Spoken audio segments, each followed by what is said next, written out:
Puji Tuhan, salam sejahtera dalam kasih Tuhan kita Yesus Kristus. Senang sekali lagi kita dapat bertemu bersama-sama untuk sama-sama kita dengar firman Tuhan. Puji Tuhan, siapkan hati kita yang terbaik untuk ditabur dengan firman Allah pada hari ini. Nah, saya akan khotbah tentang dua orang pribadi. Sama-sama memegang alat yang sama, tetapi dengan tujuan yang berbeda. Jadi ada dua pribadi yang berbeda dan kedua pribadi ini memegang alat yang sama. Tetapi yang mereka kerjakan berbeda. Ada yang satu kerjakan hal yang positif, sementara yang satu dia melakukan hal yang negatif. Mari kita lihat bersama-sama Matius pasal yang ketiga ayat yang ke-12. Ini pribadi yang pertama. Matius pasal yang ketiga ayat yang ke-12. Mari kita baca ayat ini. Matius 3 ayat 12. Saya bacakan untuk kita semua. Firman Allah berkata begini. Alat penampi sudah di tangannya. Ia akan membersihkan tempat pengirikannya dan mengumpulkan gandumnya ke dalam lumbung. Tetapi debu jerami itu akan dibakarnya dalam api yang tidak terpadamkan. Lihat, pribadi yang pertama ini adalah Yesus. Kemudian kita lihat pribadi yang kedua dalam Lukas pasal yang ke-22 ayat yang ke-31. Lukas pasal yang ke-22 ayat yang ke-31 saya bacakan untuk kita semua. Firman Allah berkata begini. Simon, Simon, lihat, iblis telah menuntut untuk menampi kamu seperti gandum. Ayat 32. Tetapi aku telah berdoa untuk engkau supaya imanmu jangan gugur, dan engkau jika engkau sudah insaf, kuatkanlah saudara-saudaramu. Nah, Bapak Ibu Saudara kekasih dalam Tuhan, kita lihat ada dua pribadi yang berbeda. Dan mereka memegang alat yang sama, tetapi tujuan mereka berbeda. Yang satu dia punya tujuan yang positif, yang baik, yang indah. Sementara yang satu dia punya tujuan yang negatif. Kita lihat dalam kitab Matius pasal 3 ayat 12. Pribadi yang pertama adalah Yesus. Yohanes dalam ilhaman Roh Kudus, Yohanes bilang begini tentang Yesus. Bahwa di tangan Yesus itu ada alat penampi. Bagi kita kenal itu adalah, untuk bahasa daerah kita itu adalah sosiru. Nah, di tangan Yesus katanya ada sosiru, ada alat penampi. Tapi kita lihat apa tujuan Tuhan ketika dia menampi gandum. Tujuan Tuhan untuk menampi gandum adalah Tuhan mau bersihkan gandum dari hal-hal yang kotor. Tuhan menampi gandum supaya kalau ada hal yang kotor, hal-hal yang tidak baik, maka itu ditiup angin dan yang tidak baik itu akan jatuh. Sehingga akan tersisa, akan muncul gandum yang murni. Sementara pribadi yang kedua itu adalah iblis. Yesus berkata kepada Simon, Simon, lihat.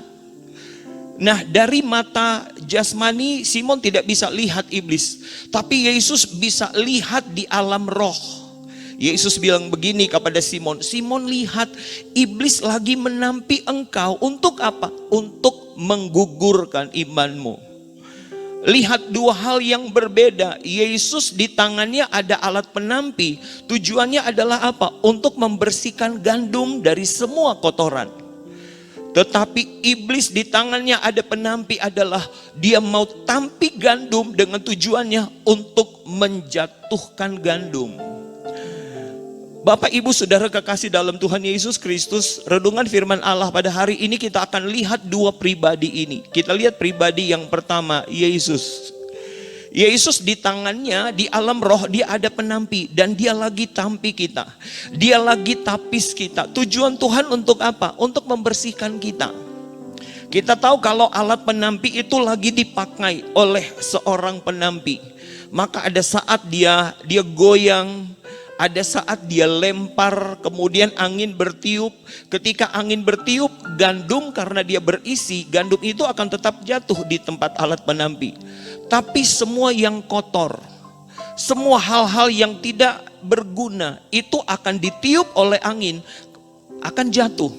Dan akhirnya apa? Akan tersisa betul-betul yang hanya gandum. Dan yang gandum itulah yang Tuhan akan bawa di tempatnya, di lumbungnya. Nah, Bapak Ibu Saudara kekasih dalam Tuhan, sebenarnya di alam roh Tuhan lagi lakukan hal yang sama. Tuhan lagi tampik kita.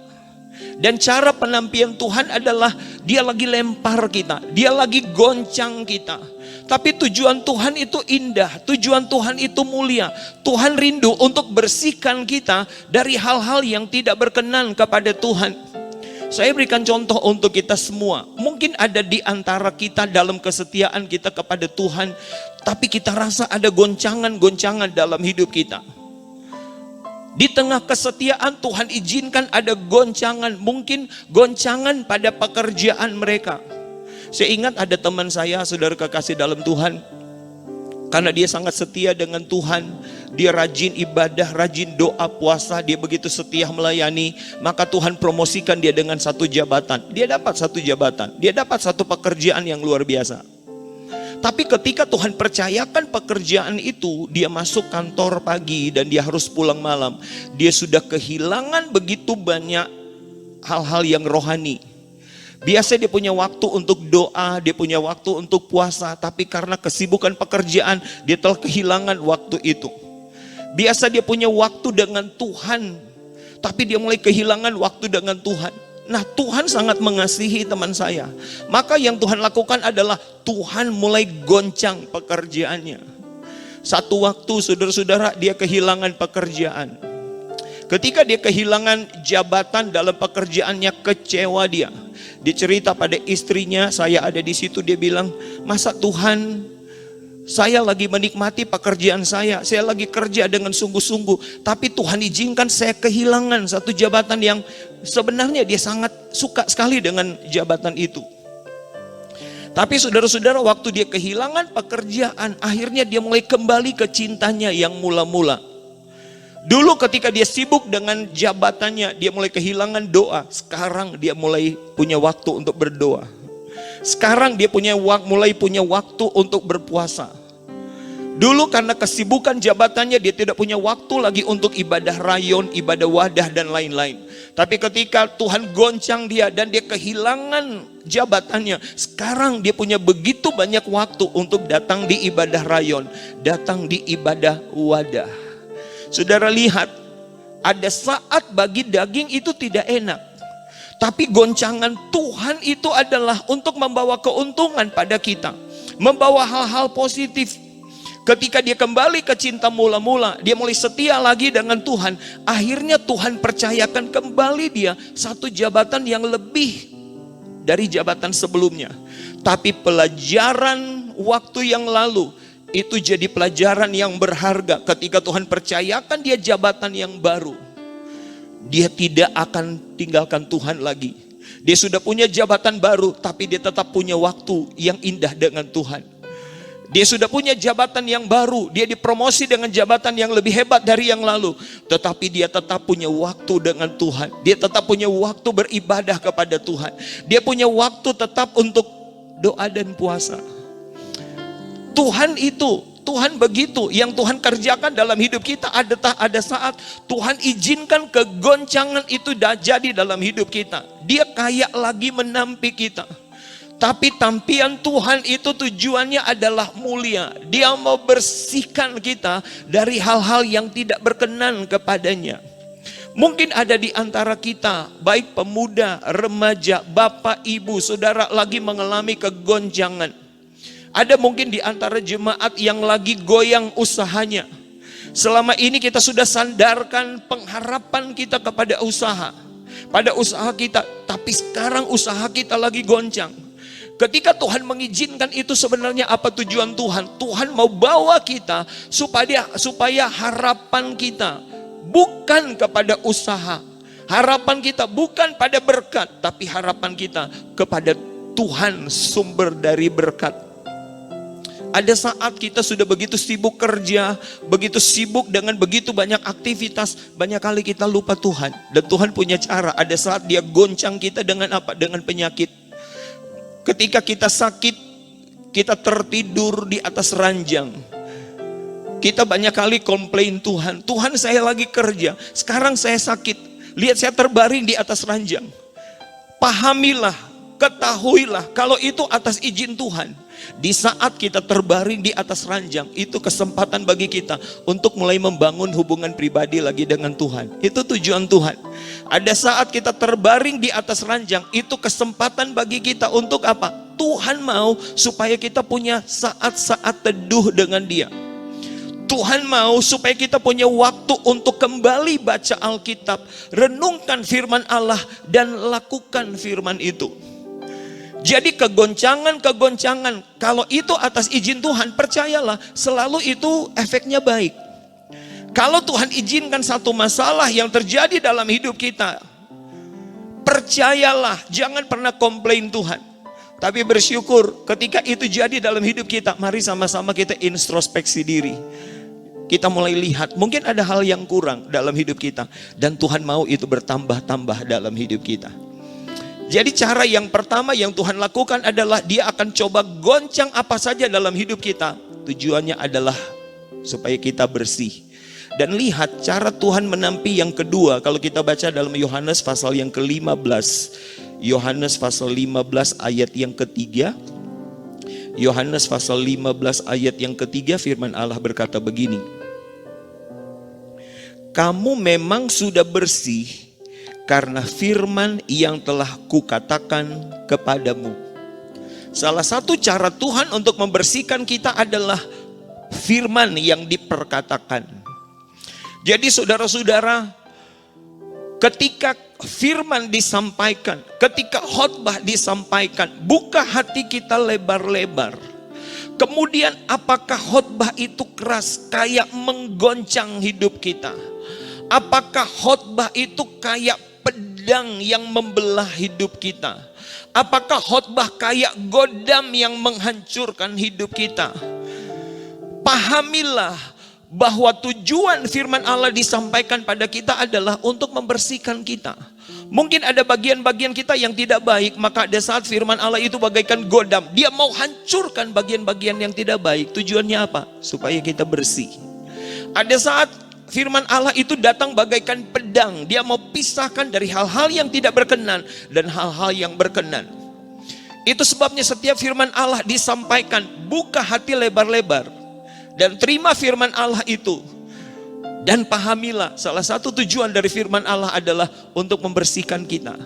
Hari ini pun kalau kita bisa dengar firman Tuhan, dan firman Tuhan itu lagi menggoncangkan hidup kita, firman itu lagi membersihkan hidup kita, terima itu saudara kekasih dalam Tuhan. Dan percayalah firman itu akan membersihkan hidup kita, supaya kita menjadi anak-anak Tuhan yang bersih dan berkenan kepada Tuhan. Kemudian kita lihat yang kedua, iblis. Di tangan iblis itu ada penampi. Nah, yang dia lakukan adalah dia sementara menampik gandum, tujuannya untuk menjatuhkan gandum. Siapa gandum itu? Kita, anak-anak Tuhan. Iblis lagi bekerja luar biasa hari-hari ini. Tujuannya adalah kalau boleh anak-anak Tuhan itu bisa jatuh dari imannya, gugur dari imannya. Tuhan bilang kepada Simon yang kita sudah baca tadi, Lukas pasal 22 ayat yang ke-31. Simon tidak bisa lihat iblis dan di tangan iblis ada alat penampi. Tapi Yesus dia berkata kepada Simon, dia melihat di alam roh, dia berkata begini, Simon, Simon, lihat iblis telah menampi engkau seperti gandum. Tujuannya itu ada di ayat yang ke-32. Tetapi aku telah berdoa untuk engkau supaya imanmu jangan gugur. Jadi iblis menampi Simon dengan tujuannya supaya imannya gugur, supaya rohaninya jatuh. Saya dengar satu kesaksian Bapak Pendeta Ahamandei. Satu kali dia melakukan perjalanan penerbangan dari Indonesia ke Amerika. Penerbangan itu lebih dari 10 jam. Dia duduk di sampingnya itu ada bapak bule. Nah, sementara dalam penerbangan, maka pramugari itu mulai bagi makanan. Ketika datang makanan kepada Bapak Pendeta Mandi, dia ambil. Kemudian ketika datang kepada si bule yang ada di sampingnya, si bule tidak ambil makanan itu. Nah, Bapak Pendeta Mandi perhatikan, tapi oh itu hal biasa, mungkin dia lagi kenyang dan lain-lain. Udah, pesawat jalan terus. Beberapa jam kemudian pramugari jalan lagi untuk memberi makan kepada para penumpang. Bapak Pendeta Mandi ambil, tapi si bule ini dia lihat tidak ambil. Jadi penasaran ini Bapak Pendeta Mandi. Bapak Pendeta Mandi lagi makan, dia tanya si bule yang ada di sebelahnya. Bahasa Inggris dia bilang, "Pak, kok perjalanannya panjang, kenapa Bapak tidak ambil makanan?" Ini bule ini berkata begini, "Oh saya lagi puasa." Nah, lebih penasaran Bapak Pendeta Mandi. Oh ini luar biasa. Ini dari gereja mana? Ini anak Tuhan siapa? Lagi terbang kok lagi puasa. Kemudian Bapak Pendeta Mandi tanya, "Oh Bapak dari gereja mana?" Si bule jawab, "Saya dari gereja setan." Anda bisa bayangkan itu. Habis puasa untuk apa? Si bule jawab begini, "Kami tiap hari ada satu komunitas, kumpulan orang banyak sedunia tiap hari. Kami bersama-sama berdoa supaya dalam sehari ada ribuan anak Tuhan yang jatuh. Kami lagi berdoa kepada Lucifer supaya tiap hari ada ribuan hamba-hamba Tuhan yang jatuh.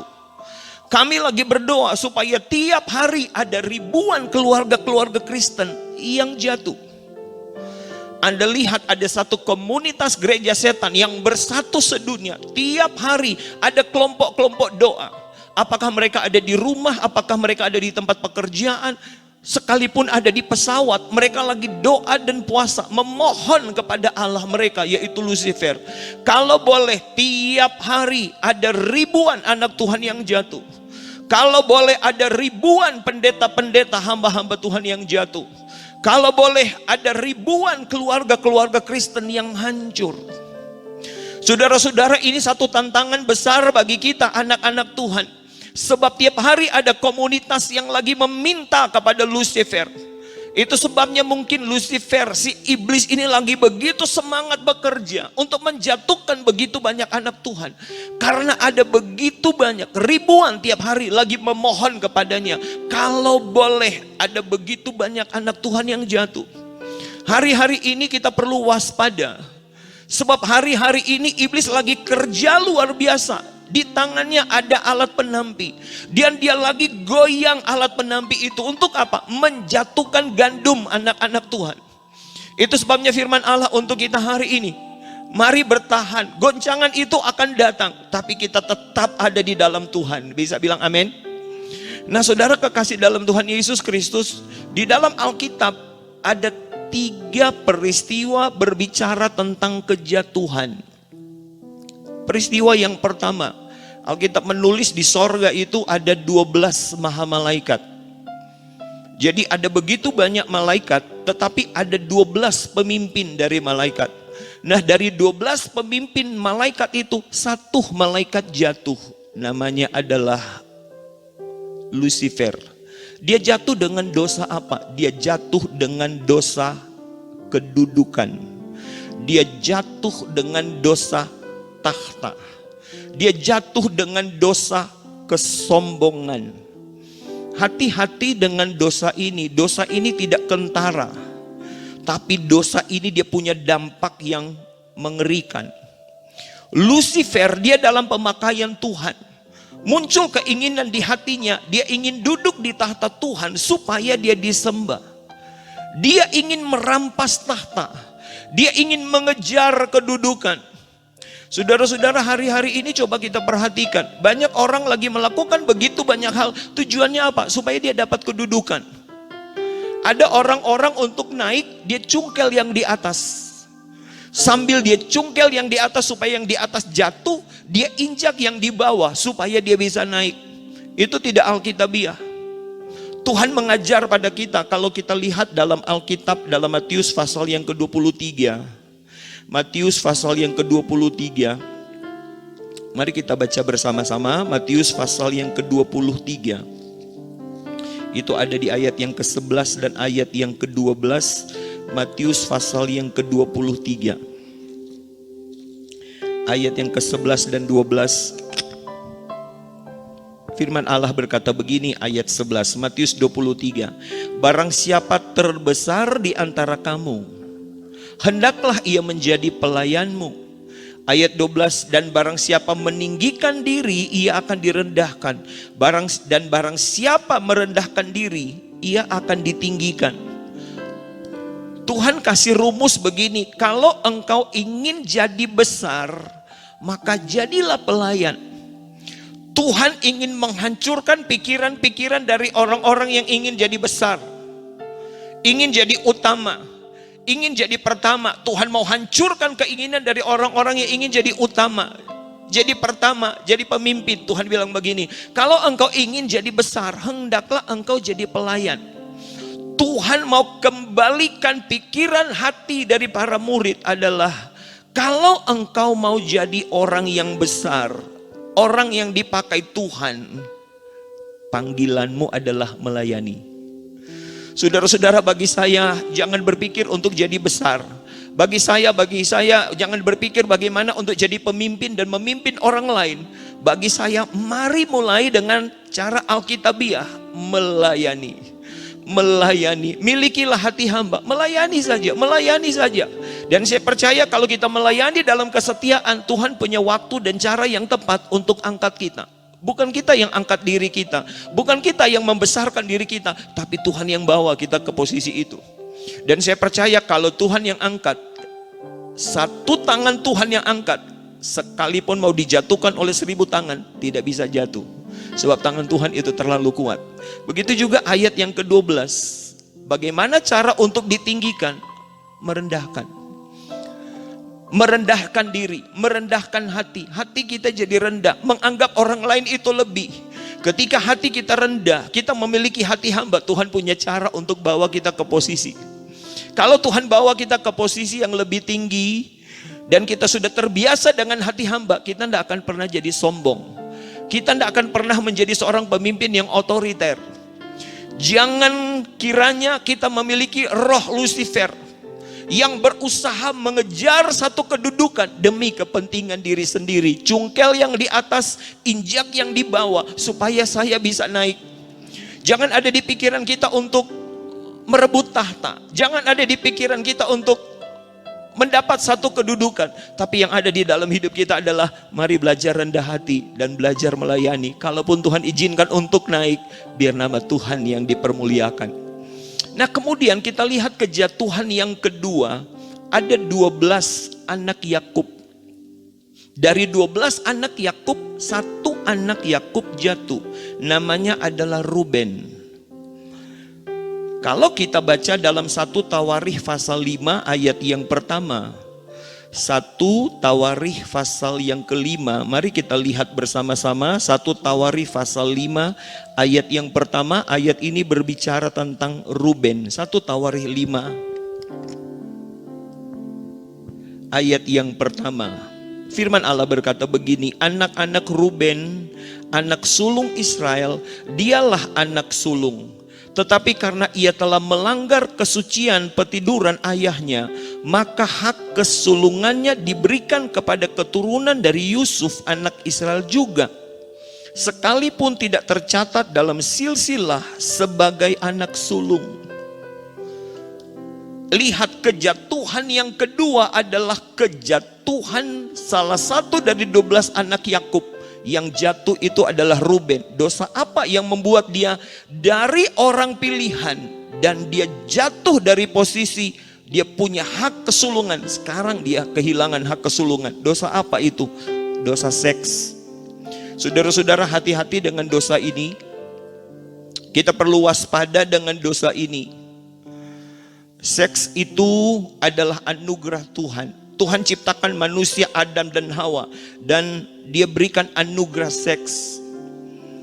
Tapi bukankah hari-hari ini telah terjadi penyimpangan-penyimpangan dengan hal ini?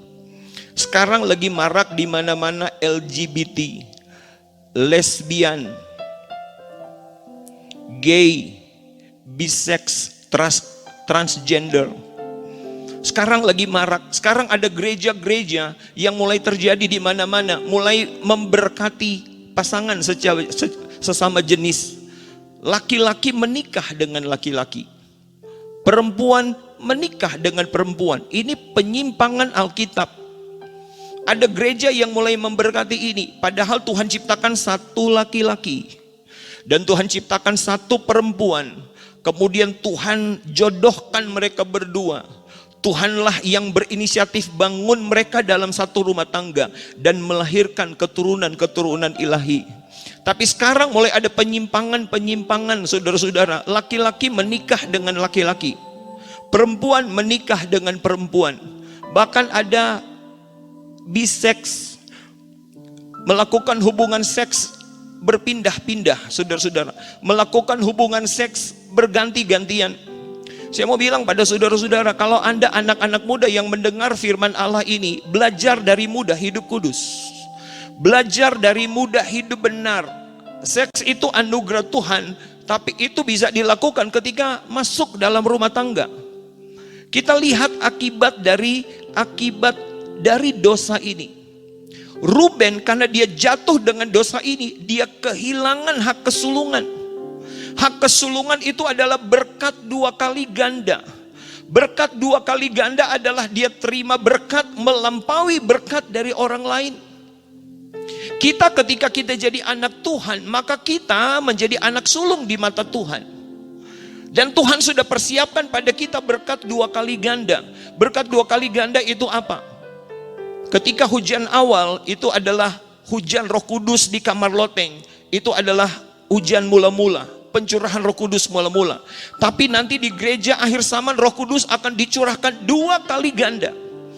Jadi setiap anak sulung itu dia akan terima pencurahan Roh Kudus dua kali ganda. Apa manfaat dari Roh Kudus dua kali ganda? Ketika Roh Kudus dicurahkan dua kali ganda dan kita terima berkat dua kali ganda, kita terima pengurapan dua kali ganda. Pengurapan dua kali ganda itulah yang akan membawa kita terbang ketika antikris berkuasa.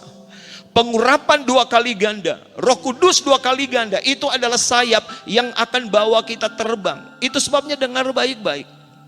Setiap orang yang hidup benar, setiap orang yang hidup suci, setiap orang yang tetap bertahan hidup benar, dia punya hak untuk terima hak kesulungan, yaitu berkat dua kali ganda. Berkat di mana Roh Kudus dicurahkan dua kali ganda dan dia terima berkat rohani itu. Ketika dia terima berkat rohani itu, ketika antikris datang untuk mulai berkuasa, antikris datang dengan kuasa untuk mulai menyiksa dunia ini. Tapi orang yang terima berkat dua kali ganda, dia punya sayap burung nasar yang akan dia bawa dia terbang. Tapi Alkitab ini mengajar pada kita, orang yang hidup dalam dosa seks, orang itu akan kehilangan hak kesulungan. Artinya apa? Orang itu tidak akan dapat berkat pencurahan Roh Kudus yang dua kali ganda. Artinya apa? Ketika antikris akan berkuasa, orang itu tidak akan disingkirkan. Orang itu tidak akan disingkirkan, tapi orang itu akan mengalami pengalaman penyiksaan dari antikris. Itu sebabnya mari bersama-sama firman Allah hari ini belajar dari pengalaman Ruben. Ruben dia kehilangan berkat yang indah karena dia jatuh dengan dosa seks. Itu sebabnya hari-hari ini mulai latih kita hidup benar. Anak-anak muda latih untuk hidup benar. Bapak-bapak, ibu-ibu latih untuk hidup benar. Karena hari-hari ini saudara-saudara, rumah tangga lagi digoncang oleh kuasa kegelapan. Telah terjadi penyimpangan-penyimpangan dalam rumah tangga. Ada seks yang tidak wajar, sudah menikah masih lakukan hubungan seks lagi dengan orang lain. Mungkin ini saya bicara belak-belakan, tapi firman Allah harus disampaikan. Untuk satu berkat yang istimewa pada kita adalah berkat yang dua kali ganda. Saya mau bilang untuk kita semua pada hari ini, jangan kehilangan hak kesulungan, yaitu hak untuk terima berkat dua kali ganda, yaitu pengurapan Roh Kudus dicurahkan dua kali ganda. Itu jadi bagian kita. Hanya orang yang hidup benar, hanya orang yang hidup suci, hanya orang yang punya komitmen untuk hidup sesuai dengan firman Tuhan, dialah yang akan menerima berkat dua kali ganda. Tapi kalaupun ada di antara kita siapa saja yang dengar firman Allah ini yang lagi terjerumus dengan dosa ini, ada Tuhan, dia Allah yang penuh kasih, datang pada Tuhan, berikan hidup kita untuk hidup benar, punya komitmen untuk melakukan yang benar. Jangan jatuh dengan dosa ini, sebab dosa ini akan membuat kita kehilangan hak kesulungan. Haleluya, puji Tuhan. Kemudian yang terakhir, kejatuhan yang terakhir. Kita tahu ada 12 murid Yesus. Dari 12 murid Yesus, satu jatuh, yaitu dia jatuh dengan dosa uang. Namanya adalah Yudas. Kalau kita lihat dalam 1 Timotius pasal yang ke-6, 1 Timotius pasal yang ke-6, firman Allah berkata begini, 1 Timotius pasal 6 ayat yang ke-10. Ayat ini bicara tentang uang. 1 Timotius 6 ayat 10 berkata begini, karena akar segala kejahatan ialah cinta uang. Sebab oleh memburu uanglah beberapa orang telah menyimpang dari iman dan menyiksa dirinya dengan berbagai-bagai duka. Uang itu benar, uang itu tidak salah. Tapi yang bahaya kalau sampai kita cinta uang. Uang itu benar, tapi bahaya kalau uang itu jadi bos dan kita jadi hamba dari uang itu. Itu yang bahaya. Bapak Ibu Saudara kekasih dalam Tuhan Yesus Kristus, Yudas 3,5 tahun dia sudah ikut Tuhan. Dia sudah lihat mujizat yang begitu banyak. Dia sudah diajar Tuhan dengan pengajaran-pengajaran yang luar biasa. Tapi Yudas jatuh dengan uang, hanya dengan cinta uang. Karena uang yang 30 keping perak, dia rela jual gurunya. Ini menggambarkan pada kita hati-hati dengan orang yang cinta uang. Kita kalau cinta uang, kita bisa kehilangan Tuhan dalam hidup kita.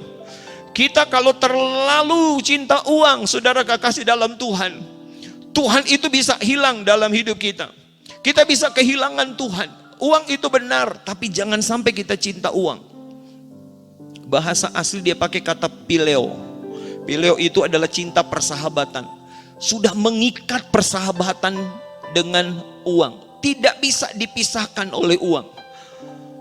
Bangun pagi yang ada di pikiran kita uang. Sepanjang hari yang ada di pikiran kita uang. Tidur malam yang ada di pikiran kita adalah uang. Uang telah menyita begitu banyak waktu dan energi kita. Baik pikiran dan hati kita. Banyak kali kita lupa Tuhan. Ayat yang kita sudah baca tadi. Karena memburu uang, kita telah menyimpang dari iman. Nah, kira-kira ada satu cara untuk membuat kita tidak salah dengan uang. Yaitu kita harus menyadari bahwa semua uang yang kita miliki itu adalah Tuhan yang punya. Kita hanya dipercayakan olah keuangan itu. Mungkin ada di antara kita yang berkata begini, kan uang yang saya dapat itu adalah hasil dari pekerjaan saya. Benar. Tapi kalau bukan Tuhan yang kasih nafas hidup kita, kita mati. Benar, karena usaha kita. Tapi kalau bukan Tuhan yang kasih kekuatan kita untuk bekerja, kita tidak bisa dapat uang. Coba kalau Tuhan tidak kasih kesehatan, kita sakit. Mana mungkin kita bisa kerja? Jadi saya ambil kesimpulan untuk melatih kita supaya kita bisa hidup benar tentang uang adalah pahamilah, sadarilah bahwa 100% uang yang kita miliki, apakah itu dalam bentuk rupiah, apakah itu dalam bentuk dolar, apakah itu dalam bentuk yen, apakah itu dalam bentuk mata uang apa saja yang kita simpan. Latih diri kita, pahamilah hidup kita bahwa 100% uang yang ada pada saya itu Tuhan yang punya. Kita hanya diberikan kepercayaan oleh Tuhan untuk mengelola keuangan itu. Saya mau bilang pada saudara-saudara, kalau kita punya uang, pakailah uang itu dengan benar. Ketika Tuhan kasih berkat pada kita, pakai uang itu dengan benar. Jangan sampai kita belikan uang itu dengan hal-hal yang salah. Saudara-saudara, ada yang beli rokok, ada yang beli minuman keras, kemudian mabuk, dan lain-lain sebagainya. Uang itu harus kita sadari bahwa uang itu adalah Tuhan punya dan Dia percayakan pada kita, saudara kekasih dalam Tuhan. Bisa bilang amin? Semua uang yang kita miliki, yang ada di dompet, yang ada di bank, yang disimpan di lemari, di kas, semua itu sadari, semua itu Tuhan yang punya. Kita hanya diberikan kepercayaan oleh Tuhan untuk mengelola itu. Dan saya mau bilang untuk kita semua, jadilah orang-orang yang bisa dipercaya dalam hal uang. Uang itu tidak bersuara, tapi uang itu bernyawa. Saudara-saudara, dia bisa berseru kepada Tuhan kalau sampai kita salah mempergunakan itu. Saya berikan contoh. Ini Tuhan taruh di hati saya. Tuhan kasih kita berkat. Ini mirip dengan khotbah minggu yang lalu. Tuhan kasih kita berkat, tapi Tuhan minta pada kita yang 1/10 itu Tuhan punya. Coba kita lihat, mungkin ini ayat yang terakhir, Maleakhi pasal 3, kita baca mulai dari ayat yang ke-8. Supaya kita bisa mempergunakan uang itu dengan benar. Maleakhi pasal yang ke-3, kita baca mulai ayat yang ke-8. Ayat 8 berkata begini, bolehkah manusia menipu Allah? Namun kamu menipu aku, tetapi kamu berkata dengan cara bagaimana kami menipu engkau? Mengenai persembahan persepuluhan dan persembahan khusus.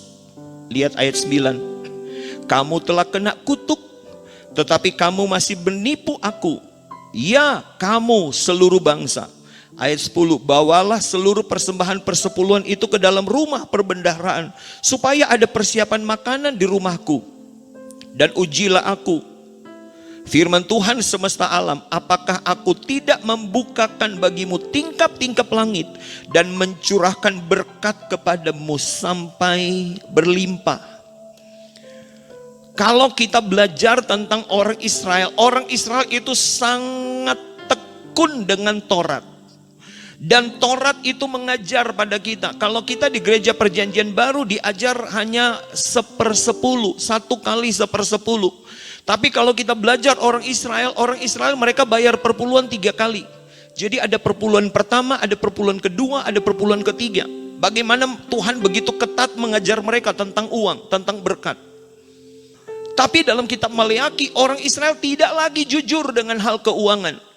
Dalam hal mengembalikan milik Tuhan. Tuhan bilang begini, kamu itu penipu. Tuhan juluki orang yang tidak bayar perpuluhan itu adalah penipu. Tuhan bilang kepada orang Israel, kamu itu penipu karena kamu tidak bayar perpuluhan. Saudara-saudara, orang yang tidak bayar perpuluhan dan mengembalikan apa yang Tuhan punya, Tuhan juluki dia penipu. Saudara, kita menipu orang, menipu manusia tidak baik. Itu tindakan yang tidak baik. Ketika tidak mengembalikan milik Tuhan, kita lagi menipu Tuhan. Di mata Tuhan kita adalah penipu. Nah, akibat menipu Tuhan, maka Tuhan marah. Itu sebabnya lihat ayat 9. Orang yang tidak bawa perpuluhan, dia hidup di bawah kutuk. Dia hidup di bawah kutuk. Orang yang hidup di bawah kutuk Tuhan, ngeri hidup dari orang itu. Saya mau bilang untuk kita semua adalah belajar jujur dengan apa yang Tuhan punya. Belajar benar apa yang Tuhan punya. Orang yang hidup di bawah kutuk tidak indah hidupnya, menderita hidupnya. Kalau kita lihat dalam bahasa asli, kutuk itu adalah satu hukuman yang ngeri dan berat. Orang yang tidak mengembalikan apa yang Tuhan punya, dia akan mengalami hukuman yang ngeri dan berat dalam hidupnya. Firman ini perlu disampaikan untuk kita benar dalam hal keuangan. Jemaat harus bawa perpuluhan di gereja. Kami gembala bawa perpuluhan di wilayah. Wilayah bawa perpuluhan ke majelis daerah. Majelis daerah bawa perpuluhan ke majelis pusat. Itu jalurnya. Dan kami gembala tidak berani kalau tidak jujur dalam hal itu. Harus jujur, harus benar, harus tepat kalau boleh lebih. Untuk membuat supaya Tuhan bisa percaya kita dengan uang. Saudara kekasih dalam Tuhan, Yudas karena cinta uang, dia telah jual gurunya. Perhatikan firman Allah yang kita sudah dengar. Hari-hari ini iblis lagi menampi anak-anak Tuhan untuk menjatuhkan kita.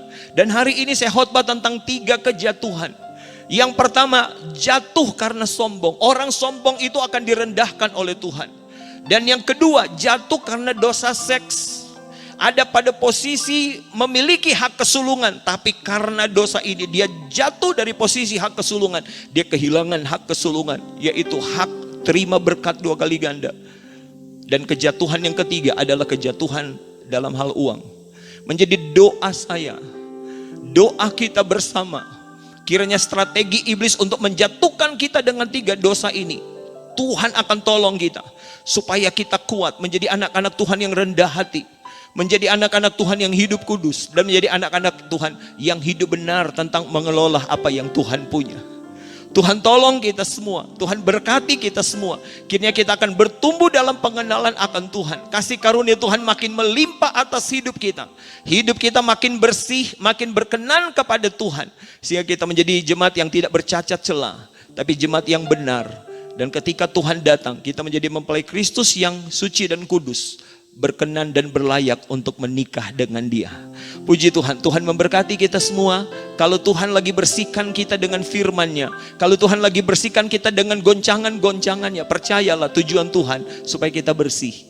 Tapi kalau iblis lagi menggoncang kita untuk menjatuhkan kita, salah satu cara adalah jadilah gandum yang berisi, supaya ketika kita digoncang, kita tidak akan pernah jatuh. Berisi, padat, kaya dengan firman Allah, supaya ketika iblis menggoncang kita, kita tetap ada pada posisi sekali anak Tuhan tetap anak Tuhan, sekali percaya tetap percaya. Tuhan memberkati kita semua pada hari ini. Mari kita berdoa bersama-sama. Terima kasih banyak Bapa yang baik. Hamba-Mu telah menyampaikan isi hati-Mu untuk kami semua pada hari ini, dan kami sudah dengar firman Allah. Bapa, mungkin firman Allah yang hamba-Mu sampaikan ini tidak sempurna, tapi hamba percaya Roh Kudus tetap bekerja untuk menyampaikan firman Allah ini lebih jelas lagi, lebih detail lagi, dan meteraikan firman ini di hati kami bersama. Supaya ketika Engkau menggoncang kami, kami tidak akan pernah mengeluh, karena kami tahu hasilnya akan menjadikan kami anak-anak Tuhan yang bersih. Tapi kalau iblis menggoncang kami, buatkan kami sadar, supaya kami menjadi anak-anak Tuhan yang kuat, yang tidak mudah dijatuhkan oleh apapun. Dan nama Tuhan dipermuliakan. Berkati semua yang sudah dengar firman ini ya Bapa. Terima kasih, ini jadi doa kami. Kami berdoa bersyukur alaskan. Di dalam nama Yesus, Tuhan dan Juru Selamat kami berdoa. Haleluya. Amin. Tetap setia dengan Tuhan, tetap bersemangat dengan Tuhan, tetap cinta Tuhan, dan jadikan terus Tuhan nomor 1. Dia adalah segala-galanya. Tuhan memberkati kita semua. Puji Tuhan.